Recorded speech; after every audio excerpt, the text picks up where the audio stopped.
Alrighty, these are your reverse tabletops. Sorry, I'm just going to redo my hair here. Excuse me. So I can actually get down on the floor. So we're going to be lying down on our back. As you see, you do need a wall for this one. So we're going to come into tabletop and then our toes are going to rest on the wall. So we still need to make sure, sometimes this can take some adjustment because we might be too far away and then not have that correct angle, right? We want to have our hips under our knees just as if we were doing a tabletop, yeah?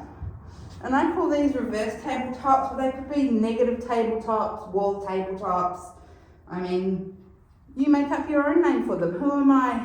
I'm not going to gatekeep a name, but for our programming, it'll be called reverse tabletop. Okay, so I've got my toes on the wall. I'm not sort of flat in here. I'm just touching on the wall. If you need to take some pressure out of maybe your lower back or your hips or your anywhere else, you can lower down into what we call that demi-point position and use that.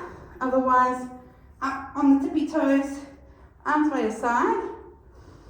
Inhale, exhale. Bring that leg towards you. Inhale back. Exhale, leg in. Inhale. Exhale.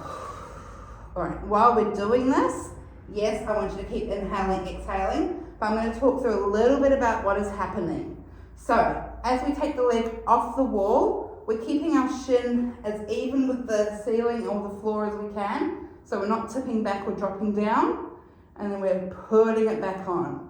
We're doing the same thing to the other side. So we've got, as you can see, as I'm moving the other side, this foot is staying nice and still, yeah? So we move one side, we keep the other side nice and still. We're also not trying to drop out to the side. We want to keep everything nice and parallel. The next thing we're going to think about as you're still inhaling and exhaling is making sure we're pulling that hip into the floor. So we're not lifting up. We're almost feeling like as we pull the knee back, the thigh pulls down, right? And in. And you can even use your hands if you feel like you need to. Pull them back, hip comes in. So we're not crunching, we're trying to almost create a little scoop and a little space in that hip. Sorry, inhale and exhale, pull it back. Easy to remember is inhale in, so leg comes in for your inhale, exhale, blow it away.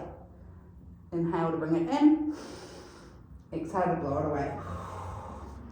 Beautiful. Come on down, give them a little shake. Things to watch out for this are bitey hip flexors. So if your hip flexors, which are deep in here, or anything like sort of groin maybe, anything there, is feeling like just like crunchy and tight and just like not nice, let me know. If you are feeling soreness through the lower back, again, let me know. We'll need to work on a few things, yeah? If your toes are feeling sore, that's because you're pushing them into the wall too much and you just need to bring them off a bit normally, yeah? So have a watch out for that one. That's one that you can sometimes self-correct. If you do still feel like they're off the wall though and they're still sore, then maybe something we need to look into. Apart from that, that is your reverse tabletop legs. Enjoy.